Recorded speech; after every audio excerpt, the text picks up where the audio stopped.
Alright guys, today I'm changing the injectors on a Caldina gen4 3SGTE on an MR2 sw20. So my issue was having the car hesitated like really low RPM sometimes. So it would, like when you gas it, it would just hesitate a little bit and it'll take and it'll run. So I'm guessing I thought it was the cam sensor, which is on this side of the right here, and I tested it and it was working fine. And I also tested the crank sensor, which is this guy right here. I put a voltmeter and then ran the ohm at 20,000 K to see if the meter jumps, and it did. So my other conclusion, well, I also swap out the coils and then change the spark plug. Same problem. So my last conclusion, it might be the injectors might be clogged, or it does it sometimes. So if it's the sensors, then it'll do it constantly, but it's not the sensors. So I'm guessing it's going to be the 4 injectors. So to remove, the easiest way to do the injectors when it's on the car is remove all the coils, the coil on plug, remove the valve cover, remove basically anything that's attached to this manifold, intake manifold, remove it, and then you have better access. That's one of the plugs to the injectors. So I'm gonna replace that with brand new injectors that I have over here. These are, these aren't brand new. These are basically clean and tested. Big shout out to Rich at VRF. He got these things clean for me and then shipped to me really fast.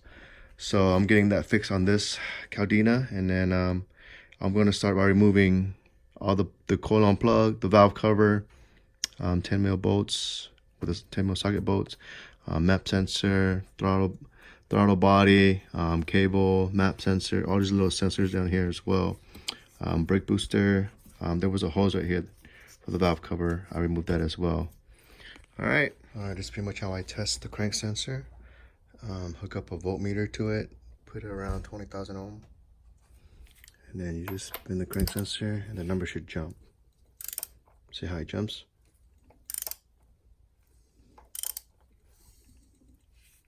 Okay. All right, this is how I test the crank sensor when it's on the car. And then one of the starter switch, connect from your 12 volt to the starter, and you just click it, the starter should crank.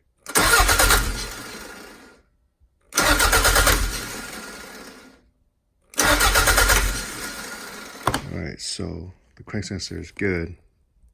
And then I want to test the cam sensor next. Alright, with the cam sensor, what I do is remove it. Same concept, but this time use like a piece of metal, like a bolt or something, and then you just kind of swerve by it. Number should jump.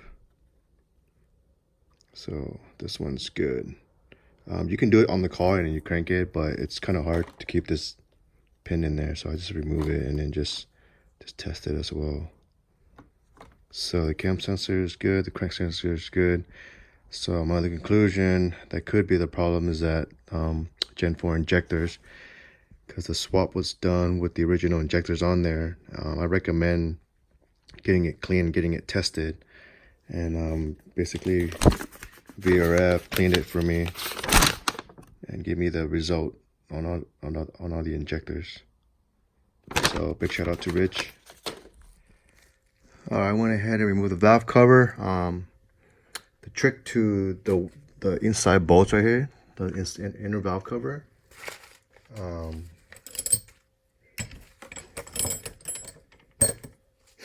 I used one of these extension with the 10 mil millimeter socket. This one right here, and everything squivels, so it's easier to get the bolts, the one that's out in the corner. So basically everything is disconnected from the intake manifold, and get a 12 mil wrench and unscrew that 3, and then the whole injector should come out. All right, so here it is. It's been removed. So the trick to removing the injectors is pretty much unbolt this thing that holds the engine harness up, and then undo the return line, which is this one right here,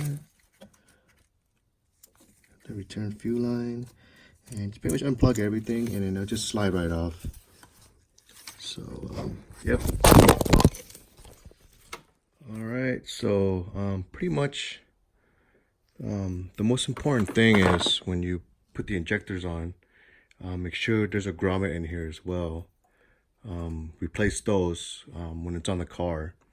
And there's also this black guides from here. There's 3 of them. So line that up first, put the guide in first, and then you kind of put the 4 injectors in and just kind of put it one by one in each hole. And then from there you can just push it straight in. And that's pretty much it. That's the most important thing, is the guide and those 4 grommets on the cylinder head as well. And of course, replace it with the new O-ring. So it goes like that, and then those 4 little grommet that goes in here, it pushes in. All right, everything's pretty much tightened down on the fuel rail itself. Return lines in, the vacuum for the FPR.